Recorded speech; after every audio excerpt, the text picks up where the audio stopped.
حالات نہیں ٹھیک، جو یہ دیکھ کر بھاگ جائیں وہ جھوٹ بولتے ہیں ہمیں حضور سے عشق ہے. جڑے نسدے آفتاں آئیاں تھیں جھوٹا عشق دا دم مریم دے نے سر کپ کے تلی تے رکھ لیندے. اللہ اکبر اللہ. ساری جانا ہوتا ہے نا تو پیر نیک عالم شاہ صاحب کہتے ہیں حضور کے عاشق یہ پہلے جو ہے نا اسے کاٹ کر ہتھیلی پر رکھ لیتے ہیں. یہ لینا ہے تو یہ تو پہلے موجود ہے، بتاؤ اور کیا لینا ہے. سر کپ کے تلی تے رکھ لیندے جڑے عشق دا راہ نہ پیوندے نے.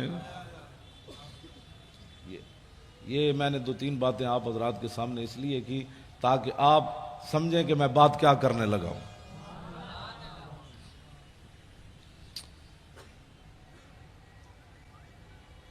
حجت الوداع کے موقع پر ہمارے آقا و مولا کے ساتھ 1,24,000 صحابہ موجود تھے. مولانا غلام غوث بغدادی صاحب، میں نے اس دفعہ نئی بات پڑھی ہے منگولوں کے کتوں کے بارے میں رمضان شریف میں. پہلے تو میں کہتا تھا نا وہ رسی کے ساتھ باندھا ہوا تھا، اب میں نے پڑھا کہ وہ زنجیر کے ساتھ باندھا ہوا تھا. زنجیر کے ساتھ باندھا ہوا تھا جب پادری نے حضور کے خلاف بات کی. رسی توڑنی آسان ہے، زنجیر توڑنا مشکل ہے. اور امام نے کہا کہ وہ عزیز علیہ، ہلاکو خان وہ جو تھا نا اس کا وزیر خزانہ یہ اس کا کتا تھا، یہ بھی وضاحت آئی. اور عزیز علیہ اس کا وہ محبوب بھی بڑا تھا. اس نے ظاہر ہے جب زنجیر سے، وہ بھی سونے کی زنجیر، ہاں سونے کی زنجیر کے ساتھ، امام نے لکھا کہ سونے کی زنجیر کے ساتھ اس نے کتا، محبوب جو اتنا تھا. اب آپ سوچ سکتے ہیں وہ کتا کتنا عزیز علیہ، وہ کتنا محبوب تھا جس کے گلے میں سونا ڈالا ہوا تھا. لیکن اتنا محبوب ہونے کے باوجود منگولوں کی روٹی کھائی، منگولوں کا سونا گلے میں ڈالا تھا. جب حضور کے خلاف بات ہو گئی نہ اس نے سونا دیکھا کہ یہ پتہ نہیں سونا دوبارہ ملے گا کہ نہیں، میں ان کے مہمانوں کو پڑھنے لگا ہوں، یہ دیکھتا ہے. میں نے کہا لاکھوں سلام وہ کتے تیرے اوپر بھی، نہ تو نے سونا دیکھا، نہ تو نے حالات دیکھے، نہ تو نے اپنے محب کو دیکھا کہ یہ میرا کتنا محب ہے جو مجھے سونا. اب اس کو کھانا کیسے کھلاتا ہوگا جس کے گلے میں اس نے سونا ڈالا ہوا تھا. لیکن جب حضور کے خلاف بات ہو گئی تو فوسب القلب، کتا اچھل کھڑا ہوا، سونے کی زنجیر کو ایک طرف پھینکا، سنبھال کر اسے رکھو، میں جس محبوب کے لیے جا رہا ہوں تو سونا اپنا سنبھال لے، مجھے سونا نہیں چاہیے، میں کسی اور طرف جا رہا ہوں. ہم اور طرف جاتے ہیں، تو اور طرف جا، یہ سونا سنبھال، میں کسی اور طرف جانے لگا ہوں. سونا اس کے سپرد کیا اور چھلانگ لگا کر پادری جو حضور کے خلاف بات کر رہا تھا اسے خشم اس کے منہ پر تھپڑ مارا. فرمایا ہوش کر، میں کتا ہو کر بھی نہ سونے کو دیکھا، نہ حالات کو دیکھا، نہ مجمع کو دیکھا. جانتا ہے میں جن پر پہرا دے رہا ہوں وہ کون ہے؟ وہ محمد عربی ہیں جن کے صدقے مجھے بھی وجود ملا. نعرہ تکبیر، نعرہ رسالت، لبیک لبیک لبیک یا رسول اللہ، لبیک لبیک لبیک یا رسول اللہ، لبیک لبیک لبیک یا رسول اللہ. توجہ، جا کر اس کو تھپڑ مار دیا، کہا کہ تو حضور کے خلاف بات کرتا ہے، اور فتویٰ بھی کسی سے نہیں پوچھا، مشورہ بھی نہیں کیا، میٹنگ بھی نہیں کی، پہلے میٹنگ بھی پہلے نہیں کی، دعوت بھی نہیں دی، اور یہ بھی بلایا بھی نہیں. تو باندھا ہوا تھا وہ سونے کے ساتھ. جو سونا جس کے گلے میں تھا وہ کھاتا کیا ہوگا؟ دودھ کھاتا ہوگا، مکھن، دودھ پیتا ہوگا، مکھن کھاتا ہوگا اور شہد کھاتا ہوگا. ظاہر ہے وہ ہلاکو خان کے وزیر کا کتا تھا، تو وہ کیسا وہ اس نے، لیکن اس نے جا کر تھپڑ مار دیا. اس نے کہا تو جانتا ہے، مجھے پتا ہے میں کتا ہو کر بھی میں جب جان گیا تو کن کے خلاف بات کر رہا ہے. کتے کو بھی سمجھ آ گئی گستاخی کیا ہوتی ہے. کلمہ پڑھنے کے بعد علماء سے پوچھے یہ کیسے ہو گیا، گستاخی کیا ہوتی ہے؟ میں نے کہا کتے نے کسی سے فتویٰ پوچھا؟ تو کلمہ پڑھنے کے بعد تجھے پتہ نہیں ہے کہ حضور کی عزت کا مسئلہ کتنا حساس ہے؟ تو فتوے پوچھتا ہے لوگوں سے. کتے کو سمجھ آ گئی، تجھے 5 سال سمجھ نہیں آئی کہ حضور کی عزت کے قانون کو اس نے کالا کہا.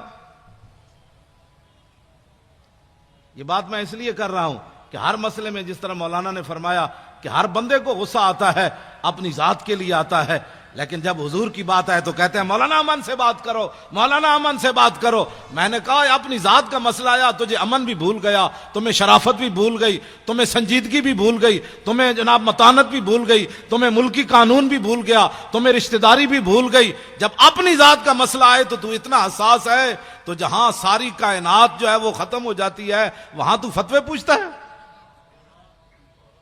اور وہاں تو کہتا ہے مولانا اتنی سخت بات نہیں ہونی چاہیے۔ تو بتا نا پھر کیا ہونا چاہیے، تو بتا پھر کیا ہونا چاہیے۔ توجہ، میں بات اگلی کرنے لگا ہوں۔ بولی نہیں بدلتی، ہاں بولی نہیں بدلتی۔ فاروق اعظم منافق نو ہی ماریا تے عمیر بن واب جدو صفوان بن امیہ نہ معاہدہ کیتا کہ میرا پتر کہہ دے، تے میں سنیا نبی علیہ الصلوۃ والسلام مدینہ منورہ میں حضور گلیوں میں خود تشریف لے جاتے ہیں، ساتھ محافظ کوئی نہیں ہوتا، تو میں اپنے بیٹے کے بہانے مدینہ منورہ جاتا ہوں، تو نے میرا قرض بھی ادا کرنا ہے، میرے بچوں کا خیال کرنا ہے، میں نعوذ باللہ جا کر حضور پر حملہ کر دوں گا۔ تو عمیر بن واب جب مدینہ منورہ میں اترا اپنی سواری سے، اس کے گلے میں تلوار تھی۔ فاروق اعظم باہر کھڑے تھے مسجد نبوی شریف کے، اور نبی علیہ السلام اندر جلوہ گر تھے، صحابہ بدر کا ہی ذکر کر رہے تھے۔ اتنی دیر میں حضرت عمر نے عمیر بن واب کو دیکھا، بعد میں یہ مسلمان ہو گئے، تو حضرت عمر نے دیکھ کر کیا فرمایا، کیا فرمایا؟ جو صحابہ قریب تھے فرمایا دونکم الکلب، فرمایا اس کتے کو پکڑو۔ اب حضرت عمر کو بھی تعذیب سکھانی پڑے گی۔ اب حضور پر ایک بندہ حملہ کرنے کے لیے آیا تو حضرت عمر کیا کہتے کہ اس کے گلے میں ہار ڈالو؟ آپ نے فرمایا دونکم الکلب، فرمایا اس کتے کو پکڑو، اس کے ارادے غلط ہیں۔ صحابہ گئے، اسے پکڑ لیا، اتنی دیر میں حضرت عمر بھی آ گئے۔ حضرت عمر نے بھی اس کو یہاں سے پکڑا اور پکڑ کر گھسیٹ کر دربار رسالت میں جا کر کہا کہ یہ غادر بھی ہے اور خبیث بھی ہے۔ ہاں، یہ دونوں لفظ حضرت وہ زبان ترجمان نبی، ہم زبان نبی۔ آج ہمیں کوئی لیا مطلب دکھانا چاہتے ہیں کہ جناب مولانا، میں نے کہا حضرت عمر نے بولی اور حضور کے سامنے جا کر کہا یہ غدار بھی ہے اور خبیث بھی ہے، باہر کتا بھی کہا، تو میرے آقا نے نہیں فرمایا عمر بیٹھ جاؤ، اتنے جذباتی نہیں ہوتے بندے، یہ آیا ہی ہے نا بیچارہ، اس کو کیا ہو گیا، بیٹھ جاؤ عمر، اتنی پریشانی والی کیا بات ہے، بولی تو بدلو، میرے سامنے اس کو غدار اور خبیث کہتے ہو۔ توجہ، میرے آقا و مولا نے عمیر بن واب کو فرمایا کیسے آئے ہو؟ کہا جی بچے کو ملنے کے لیے آیا ہوں۔ میرے آقا نے فرمایا یہ تلوار کیسی لائے ہو؟ کہا کہ چھوڑے جی یہ تلوار، یہ تو تلوار ہے، انہوں نے بدر میں ہمارے ساتھ کیا مدد کیا ہے، یہ تلواروں کو چھوڑو جی حضور، میں تو ویسے آیا ہوں۔ میرے آقا نے فرمایا سچ سچ بتا کیسے آیا؟ نے کہا نہیں میں تو بیٹے کو ملنے کے لیے آیا ہوں۔ میرے آقا نے فرمایا حتیم کعبہ میں صفوان بن امیہ سے کیا بات کی تھی وہاں؟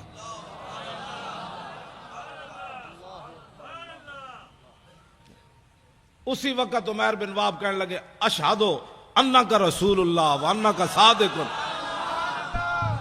میں گواہی دیتا ہوں آپ اللہ کے رسول ہیں، میں گواہی دیتا ہوں۔ عمر فرمانے لگے کہ انہو، یہ شخص ایسا تھا کہ لخنزیر احب الیہ، جب کلمہ انہوں نے پڑھ لیا نا تو حضرت عمر فرمانے لگے یہ عمیر بن واب جب تلوار لے کر حضور کی طرف آ رہا تھا میرے نزدیک خنزیر اس سے اچھا تھا۔ لخنزیر، بتاؤ جی اب حضرت عمر گستاخ رسول کو کیا کہہ رہے؟ بھائی یہ خنزیر بھی نہیں بنتا، میں نے سوچتا تھا کہ میں کہتا تو ہوں کہ گستاخ رسول جو ہے اس کو خنزیر کہنا بھی خنزیر کی توہین ہے، لیکن میرے پاس کوئی دلیل نہیں تھی، لیکن جب سے میں نے یہ پڑھا تو سمجھ آ گئی، یہاں سمجھ آ گئی کہ ہاں یہ فاروق اعظم نے فرمایا ترجمان نبی ہم زبان نبی، جان شان عدالت پہ لاکھوں سلام، اور حق جو ہے وہ عمر کی زبان پر جاری ہے، حق عمر کی زبان پر جاری ہے، تو اس کا مطلب یہ ہے کہ احب الیہ، فرمایا لخنزیر احب الیہ، فرمایا جب یہ آیا تھا نا حضور پر حملہ کرنے کے لیے اس وقت یہ میرے نزدیک خنزیر سے بھی، خنزیر میرے نزدیک محبوب تھا اس سے، یعنی میں خنزیر کو اس سے اچھا سمجھتا تھا، لیکن اب جب اس نے حضور کا کلمہ پڑھ لیا اب یہ مجھے اپنی اولاد سے بھی زیادہ محبوب ہو گیا۔ سمجھے کو محبت اور دشمنی کا معیار، یہ فاروق اعظم کا فرمان ہے۔ اس میں کوئی بندہ اپنی رائے دے سکتا ہے کہ جناب ایسے نہیں تو ایسے نہیں تو ایسے نہیں؟ یہ فاروق اعظم کی بات ہے، اور صحابہ میں سے کسی نے بھی نہیں کہا کہ جناب یہ انسان تو انسان ہوتا ہے، خنزیر خنزیر ہوتا ہے، پھر یہ عربی بولنے والا ہے، یہ مکے والا ہے، اور یہ آپ اتنے بات تو نہ کریں، انسان تو آج انسانیت کی لوگ باتیں کرتے ہیں، انسانیت کے لیے کام کرو۔ میں نے کہا انسانیت کے لیے کام کرنا یہ یک قومی نظریہ ہے، یہ ایک قومی نظریہ ہے، انسانیت کے لیے کام کرنا۔ انسان تو ہندوستان میں سارے انسان نہیں تھے، ہندو بھی تھے، سکھ بھی تھے، مسلمان بھی تھے، عیسائی بھی تھے، پھر یہ وطن بنانے کی کیا ضرورت تھی؟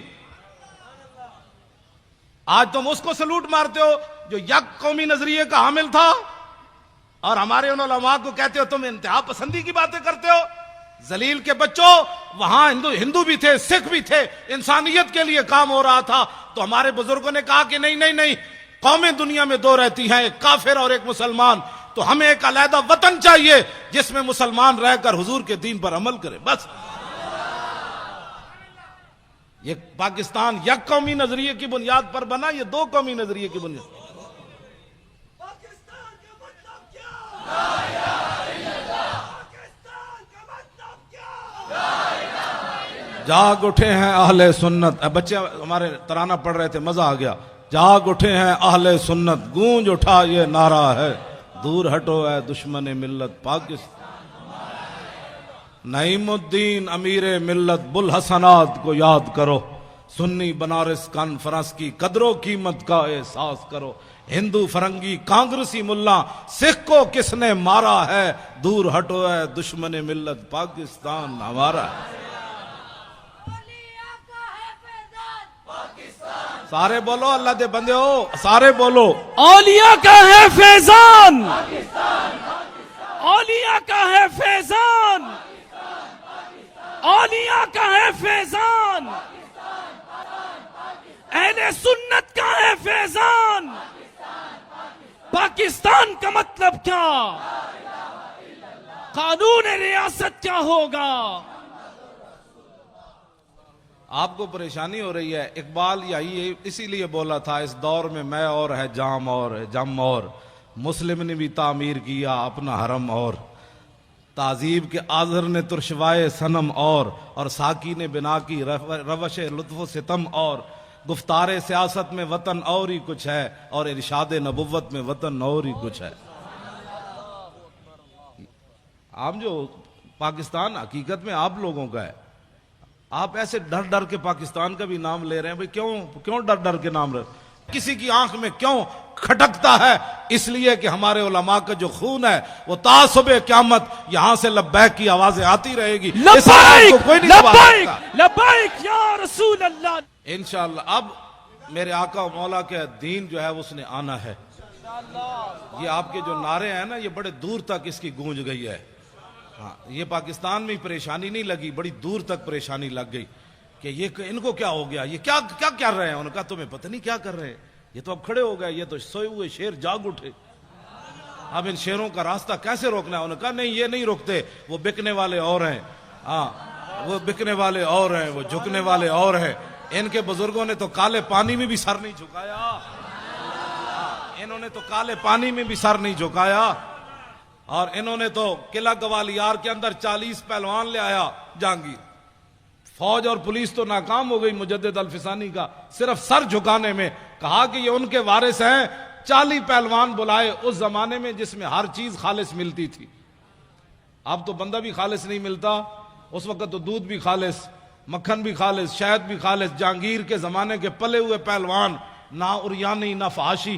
اب تو ہر بندہ اپنی آنکھ میلے کیے بیٹھا ہے، گھر سے چلتا ہے تو پتہ نہیں کتنی بار آنکھ میلی کرتا ہے، پھر کہتا ہے مولانا پتہ نہیں مجھے کیا ہو گیا۔ میں نے کہا ایک دن اپنی نگاہ کی حفاظت کر، شام تک پتہ چل جائے گا تو کہاں جا پہنچا۔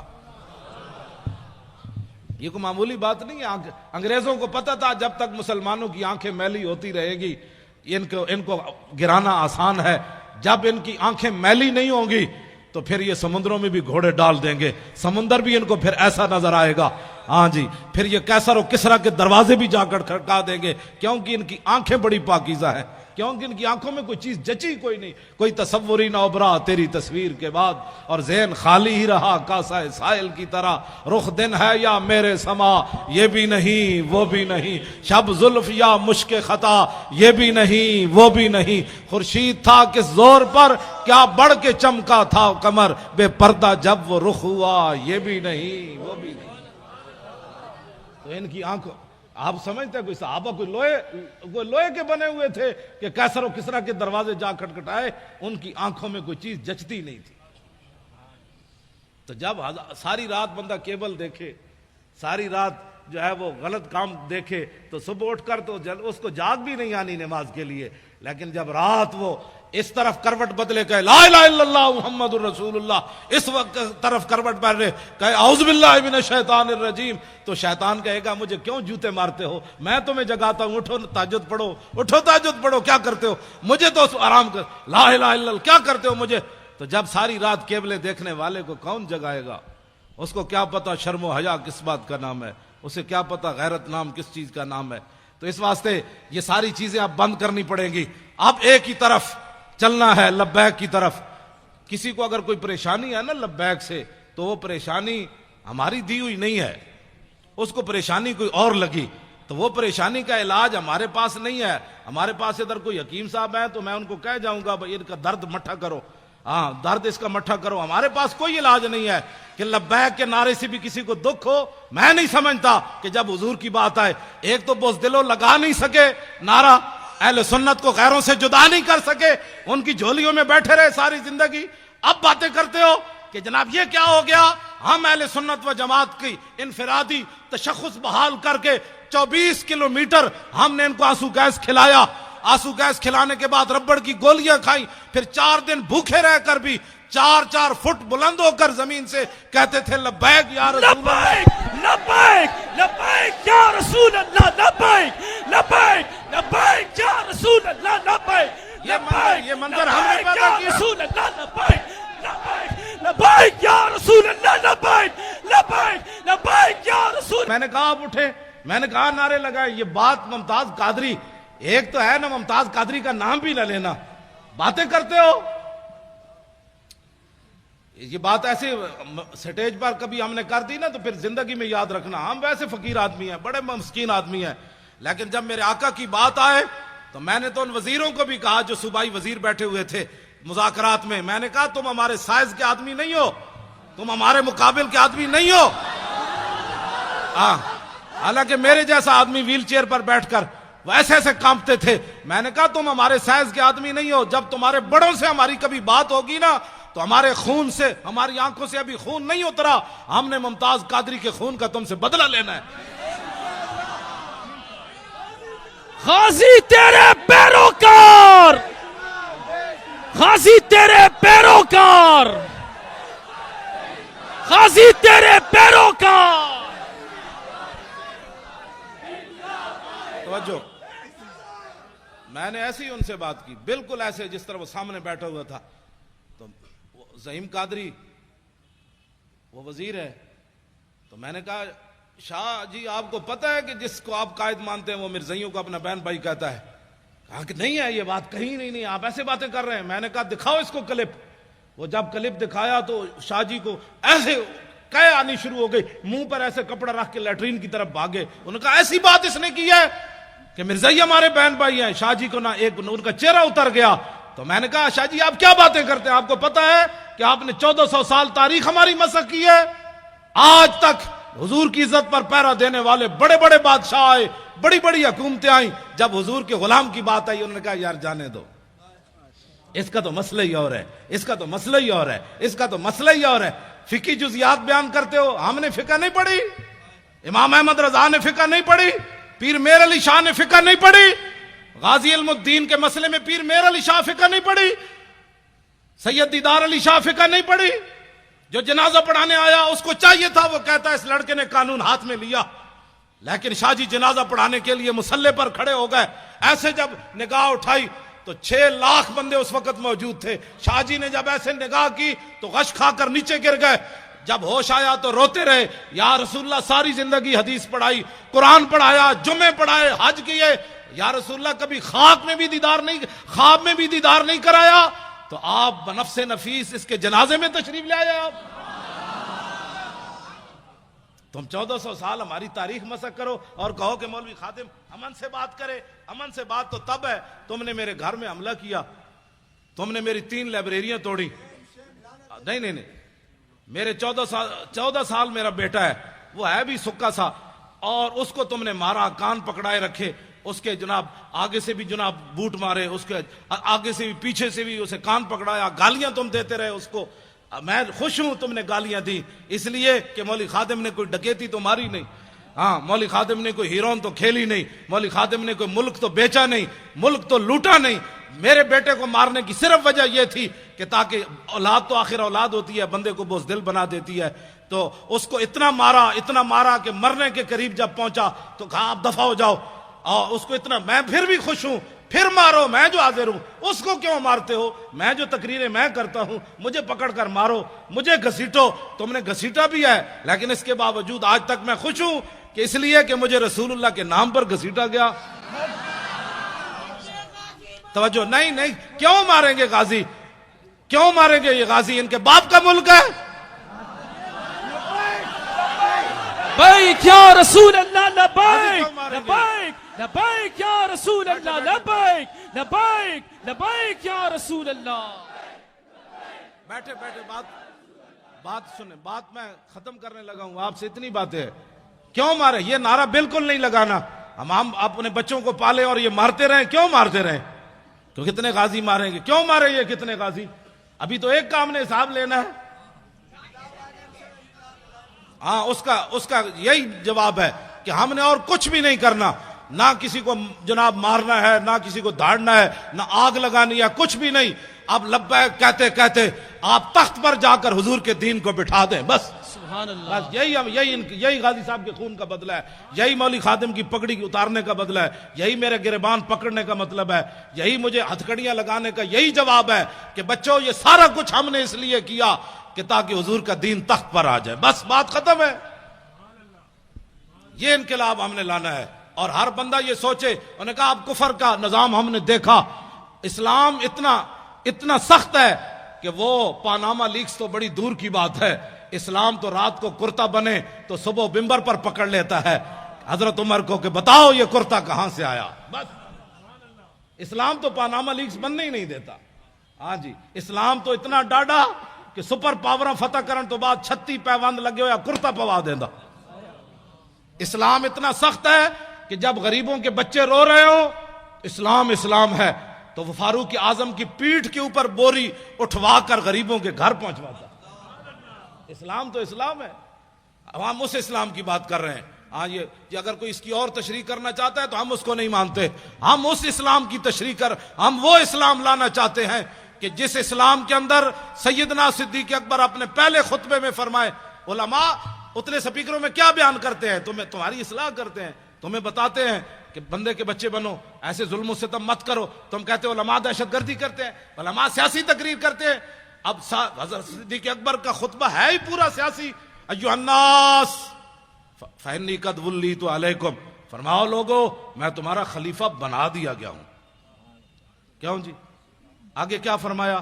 فإن أحسنت فأعینونی وإن أسأت فقومونی، میں اگر اچھا کام کروں تو میری مدد کرنا۔ تو آپ کو حضور کی عزت کے لیے بناتے ہیں مولانا غلام غوث بغدادی صاحب، اچھا کام کرتے ہیں کہ نہیں؟ تو پھر آپ دکان نہیں بند کر سکتے، تو باتیں کرتے ہیں امریکہ کے مقابلے کی، باتیں کرتے ہیں کہ ہم نے افغانستان کو واپس لینا ہے، باتیں کرتے ہیں کہ عراق کے مسلمانوں کی ہم نے مدد کرنی ہے۔ تو آپ کے پاس تو کراچی میں ٹائم نہیں ہے، عراق کے لیے کیسے ٹائم نکلے گا؟ آپ کو صرف میری تقریریں سننے سے کوئی فائدہ نہیں ہے، عملاً اس میں حصہ لیں۔ بند کروا دیے کہ حضرت جیون یا مرن، چھوڑو یہ مولوی مریں یا جیئیں، یہ پیر مریں یا جیئیں، میرے یار دی گل سنا ملا، نہ لمے پینڈے پا ملا، نہ علماں وچ پھسا ملا۔ لبیک بات کرو، لبیک انہیں جانا انہیں مانا، نہ رکھا غیر سے کام، للہ الحمد میں دنیا سے مسلمان گیا۔ آپ پتہ ہے کتنے خوش نصیب ہیں، آپ کا یہ نعرہ غزوہ حنین کے موقع پر میرے آقا و مولا نے جب بہت سارے لوگوں کو مال دیا نا، یہ توجہ سے بات سننی ہے، اس سے آپ کو ساری زندگی نشہ رہے گا۔ کہ ہم جو نعرہ لگا رہے ہیں اس نعرے کا اس کی تو قیمت ہی کوئی نہیں. میرے آقا و مولا نے جن لوگوں نے کلمہ شریف پڑھا تھا نیا نیا، حضور نے ان کو ہزار ہزار اونٹ دے دیے، ہزار ہزار بکریاں دے دی، اور مالک بن عوف کو تو اتنا دیا، تو مالک بن عوف نے حضور کا اسی وقت قصیدہ پڑھ دیا، ما ان رہے تو ولا سمیت بواحد فی الناس کلہم کمثل محمد.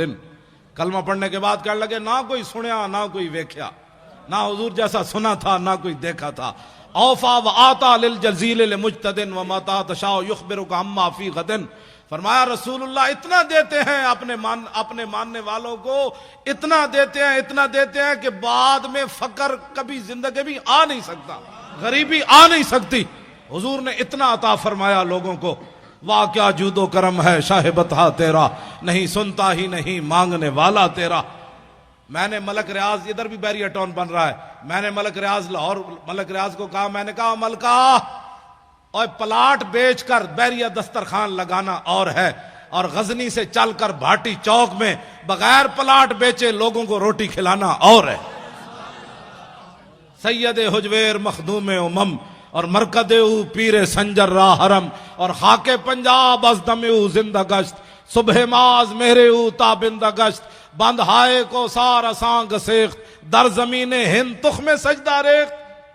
بابا جی داتا علی حجویری بغیر پلاٹ بیچے روٹی مل رہی ہے. تو پھر یہ ٹھنڈا ہو گیا، یہ میں کہا پلاٹ بیچ کر روٹی دینا کیا مسئلہ ہے، اس کا 20,000 اس کا کاٹ لیا، 50 لاکھ اس کا کاٹ لیا. ہاں جی، اور جائے ہو حلالی، داتا صاحب کی بارگاہ میں پیش ہونے والا بندہ ہو حلالی، اور عقیدت سے چڑھے، صرف سیڑھیاں چڑھ کر اوپر جائے، سیڑھیوں پر ارادہ کر لے کہ میں نے مٹھائی کھانی ہے، میں نے حلوہ کھانا ہے، بریانی کھانی ہے، پکوڑے کھانے ہیں، جو ارادہ کر کے چڑھے. ابھی داخل داتا صاحب کے درگاہ پر نہیں ہوا، پیچھے سے بندہ آ جائے گا، یہ بریانی کھانی ہے. کون دیتا ہے دینے کو منہ چاہیے، دینے والا ہے سچا ہمارا نبی، جن کے تلووں کا دھومن ہے آب حیات، ہے وہ جانے مسیحا ہمارا نبی. اللہ کی دین کی بات ہوگی، آخرت کی بات ہوگی، اللہ سے ڈرو، آخرت کا خیال کرو. تو جن کے صدقے سب کچھ ملا، وہ جو نہ تھے تو کچھ نہ تھا، ان کی بات ہی کوئی نہیں. ان کے ہاتھ پر نہ لندن میں ایک بندہ مسلمان ہو گیا. جب وہ مسلمان ہوا انگریز تو کہنے لگا کہ مسلمان تو میں ہو گیا، لیکن میں نے قرآن پڑھا ہے کہ جناب سلیمان علیہ السلام کا ایک وزیر آصف بن برخیہ وہ تخت بلقیس اتنا بڑا اٹھا کر لایا آنکھ جھپکنے سے پہلے. یہ بتاؤ ایک بندے کے اندر وہ پاور کہاں سے آئی، کیسے کس پاور سے وہ لایا؟ اب یہ تو نبی کی پاور نہیں مانتے، آصف بن برخیہ کی پاور کس نے ماننی ہے؟ ہنسنے والی بات نہیں، یہ رونے والی بات. یہ تو لوگوں کو کہتے ہیں نہیں کوئی کچھ نہیں کر سکتا. انگریز نے کہا میں نے تمہارا قرآن پڑھا اب تو میں بھی مسلمان ہو گیا. بتاؤ وہ آصف بن برخیہ انسان ہو کر کس پاور سے لایا آنکھ جھپکنے سے پہلے اتنا بڑا تخت؟ انہوں نے اگر مگر کی، اور کہنے لگا کہ اگر مگر نہ کرو میں نے جواب دو. جواب ان کے پاس تھا ہی نہیں. تو انگریز کہنے لگا بات یہ ہے کہ میں مسلمان تو ہو گیا لیکن اب میں کافر نہیں ہوتا دوبارہ، لیکن میرا یہ قرض ہے اسلام پر، مجھے اس کا جواب چاہیے. اب وہ بیچارے وہ لوٹے بسترے اٹھائے پھرتا رہا دین کی خدمت کے لیے. پھر لاہور آیا، پھر لاہور کبھی یہ کدھر لے جائیں کبھی کدھر لے جائیں، یہ بارڈر دیکھو، یہ فلاں دیکھو، یہ فلاں دیکھو. اس نے کہا میں مینار پاکستان نہ وکھاؤ، میں دسو آصف بن برخیہ کیویں لے آیا تھا، میں واپٹ ہاؤس ویکھن نہیں آیا، مجھے بتاؤ کیسے. لیکن جب وہ مینار پاکستان سے واپس اسے لے جا رہے تھے تو دادا صاحب کے قریب سے گزرا. پردوں میں چھپا ہو تو چشم بینا دیکھ لیتی ہے، اور زمانے کی طبیعت کا تقاضا دیکھ لیتی ہے. انوکھی وضع سارے زمانے سے نرالے ہیں، الہی عاشق کون سی بستی کے رہنے والے. جب وہاں سے گزرا نا تو میرا ایمان یہ ہے کہ دادا صاحب نے خود اس کا منہ پھیرا ایسے. وہاں سے جب گزرا تو کہنے لگا یہ کون ہے، یہ مزار کے یہ گنبد کس وقت؟ انہوں نے کہا یہاں شرک ہوتا ہے، یہاں شرک ہوتا ہے. بھائی یہاں کوئی تعجب کی بات ہے، جب حضور کے سامنے یہ بکواس کرتے ہیں شرک ہوتا ہے تو داتا صاحب کے سامنے ان کا بکواس کرنا کوئی محال تو نہیں نا. جو حضور کے سامنے کھڑے ہو کر بک بک کرتے ہیں وہاں کہ ہذا حرام ہذا شرک، اتنے بڑے مفتی حضور کے سامنے بک بک کرتے ہیں. سمجھیں یہ بات. ہاں جو حضور کے سامنے کھڑے ہو کر بک بک کرتے ہیں انہوں نے ہی بم دھماکہ کرایا ہے. ہاں بالکل یہ بات ہے, اس میں کوئی الجھن والی بات نہیں ہے. جنہوں نے جنت البقیع کے مزارات گرائے انہوں نے ہی بم دھماکہ کرایا ہے. ہاں جنہوں نے جنت المعلیٰ کے مزارات گرائے انہوں نے ہی بم دھماکہ کرایا. جنہوں نے امیر حمزہ کے قبر انور کو ڈھایا انہوں نے ہی بم دھماکے کرائے. اس میں امت کی دو رائے نہیں ہونی چاہیے. اب تو امت کو سمجھ آ جانی چاہیے کہ کون بدبخت ہے جو چلتے چلتے کہاں تک جا پہنچا. تو کہنے لگے یہاں تو شرک ہوتا ہے. وہ انگریز کہنے لگا مجھے تو یہاں سے خوشبو آ رہی ہے, تم کہتے ہو شرک ہوتا ہے. اس نے کہا گاڑی روکو, میں نے اندر جانا ہے, گاڑی روکو. اب انہوں نے گاڑی مجبوراً روکنی تھی اس لیے کہ وہ ایک کو لے کر پوری دنیا پھر رہے تھے. یہ انگریز ہم نے مسلمان کیا, یہ انگریز ہم نے مسلمان کیا. تو جس بابے 90 لاکھ مسلمان کیتا ہوتا تو احسان ہی کوئی نہیں. ایک انگریز دا اس مسلمان کر کے احسان کر دے پھر دے. وہ انگریز جو ہے ساتھ چل پڑے, بھائی اس کو بتائیں گے یہاں یہ شرک ہوتا ہے, یہ بدعت ہوتا ہے. ساتھ ساتھ دوڑ پڑے ساتھ ہی. جب وہ سیڑھیوں سے چڑھا تو آگے ایک بزرگ کھڑے تھے. انہوں نے معانقہ کیا, گلے لگا کر اس کو ملے اور اس کو بٹھا لیا. اور بٹھانے کے بعد اس سے پوچھا کس چیز کی طلب ہے تمہیں, کیا چاہتے ہو. انگریز تھا ٹھنڈے علاقے کا, اس نے کہا مجھے چائے چاہیے. انہوں نے ایسے ہاتھ کیا, چائے کی پیالی اس کے ہاتھ میں. اب وہ انگریز نے جب چائے کی پیالی دیکھی تو بے ہوش ہو کر گر پڑا. جب ہوش آیا تو وہ کہنے لگے کیا ہوا تمہیں. وہ کہنے لگا وہ بابا جی کدھر گئے. اس نے کہا چھوڑو بابا جی, تمہیں کیا ہوا. اس نے کہا کمینو سوال میں نے تجھ سے کیا تھا, تم سے کیا تھا کہ بتاؤ تخت بلقیس ایسے کیسے آیا. تو یہ پیالی دیکھی ہے. نے کہا ہاں. اس نے کہا یہ پاکستان کی نہیں ہے, ہندوستان کی نہیں, افغانستان کی نہیں, لندن میرے گھر کی پیالی ہے. یہ لندن میرے گھر کی پیالی ہے. میں نے سوال کیا تھا, اسلام پر میرا قرض تھا سوال کہ یہ تخت بلقیس کیسے آیا. تو بابا جی نے میرے لندن سے پیالی ایسے پکڑا کر فرمایا کہ جیسے میں نے پیالی پکڑائی تخت بلقیس ایسے آیا. اور کیسے آیا.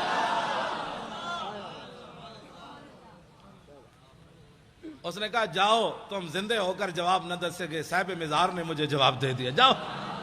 اب کبھی گئے تو اس انگریز کی قبر پر ضرور دیکھنا ہے. پھر ساری زندگی داتا صاحب جھاڑو دیتا رہا. کہنے لگا میرا ایمان تو اس بابے نے بچایا. کل آپ نے بھی پڑھی, کس نے آیت پڑھی, انہوں نے پڑھی یا ایھا الذین آمنوا اتقوا اللہ وکونوا مع الصادقین. کا معنی یہ ہے ڈی چوک میں آپ کا بیٹھنا بھی کمال ہے, لیکن اس کے ساتھ ہمارے بزرگوں کا بیٹھنا بھی کمال تھا. آپ اکیلے نہیں بیٹھ سکتے تھے. وکونوا مع الصادقین کا یہی معنی ہے. جب آپ دیکھتے تھے کہ یار یہ ویل چیئر والے اگر مر گئے تو ہمارے مرنے میں کیا ہے, تو آپ کہتے اچھا پھر ہم بھی حاضر ہیں. بات تو ہوتی ہے نا وکونوا مع الصادقین کا معنی سمجھے آپ کیا اس کا کیا ہوتا ہے. اس سے ایمان بچ جاتا ہے, اس سے بندہ دلیر ہو جاتا ہے. ورنہ اگر ہم بھی وہاں کہتے ویل چیئر جناب, وہ ویل چیئر جب غازی صاحب کا ہم نے جلوس نکالا تھا نا پہلی بار لاہور میں, تو انہوں نے آنسو گیس پھینکے. تو میری شیخ اظہر صاحب گاڑی لائے, بیٹھے بیٹھے استاد صاحب بیٹھے. میں نے کہا استاد صاحب بیٹھ گئے تو غازی کی بات کون کرے گا. سارے دوڑ گئے, میرے ساتھ 5 بندے رہ گئے آنسو گیس کھاتے ہوئے. میں نے کہا کس نے آنسو گیس پھینکے. پولیس والے کہنے ہم نے تو نہیں پھینکے. جب مجھے سب نے دیکھا تو پھر واپس آ گئے. کیوں جی. جب میں چارپائی بچھا کر لاہور اسمبلی ہال کے باہر بیٹھا ہوا تھا تو لوگ کہتے تھے اچھا جب یہ بیٹھے ہیں تو چلو ہم بھی بیٹھ جاتے. تو آپ جو ہے نا یہ بڑی بات ہوتی ہے, مولانا بلائیں تو پھر آپ آئیں. کچھ نہیں ہوتا, کچھ بھی نہیں ہوتا. آپ صرف کھڑے ہو جائیں, بس کھڑے ہونا آپ کا کام ہے, مدد کام اس کا کرنا ہے. صحابہ کوئی اپنی پاور نال گئے سن بدر, اپنی پاور کے ساتھ گئے تھے. انہاں سمندرن جڑے گھوڑے سٹے اپنی پاور نال سٹے. تے خالد بن ولید جڑے انج بندے نو کٹ دیندے سن اپنی پاور نال. یہ اسلام کی پاور ہے. جب آپ اسلام کی پاور کو مانیں گے نا تو پاکستان میں نظام مصطفیٰ آ جائے گا. نظام مصطفیٰ آ جانا ہے انشاءاللہ.